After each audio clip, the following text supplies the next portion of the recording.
Parce que si nous sommes conscients, grâce aux scientifiques du GIEC, que le changement climatique est notamment lié à l'activité humaine et aux émissions de CO2, trop peu de citoyens sont informés, tout du moins acculturés, sur cette notion de changement climatique.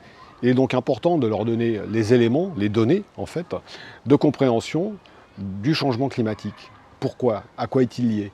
Aux émissions directes, ce qu'on a coutume de présenter comme le transport, la production d'énergie, la production d'électricité, l'industrie pour transformer la matière, nos bâtiments qui consomment de l'énergie. Mais il y a aussi une part importante qui sont les émissions dites indirectes. Dans notre métropole, 50% des émissions de CO2 sont liées à nos modes de vie, nos modes de comportement, la façon de se déplacer, de se nourrir, de se loger, de s'habiller.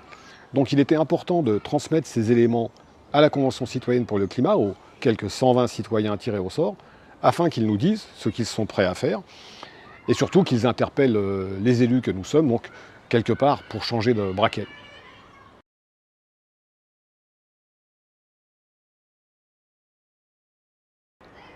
Et donc nous attendons des citoyens, quelque part, qu'ils nous bousculent, je disais, changer de braquet. Il faut que les citoyens s'accaparent donc de ces éléments, nous disent ce qu'ils sont prêts à faire, nous interpellent aussi sur des actions à prioriser, et surtout, en termes d'acceptabilité sociale, ce qu'il convient de faire pour rendre les mesures qui vont devoir être mises en œuvre acceptables par toutes et tous.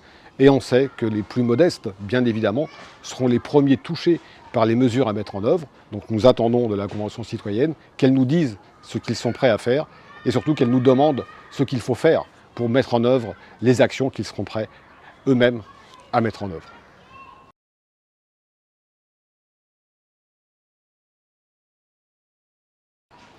Eh bien, toutes les propositions qui vont être formulées par la Convention citoyenne pour le climat seront débattues par les élus lors d'un conseil métropolitain extraordinaire qui sera organisé fin 2022 ou début 2023, en fonction de la date à laquelle la Convention citoyenne pour le climat rendra ses conclusions.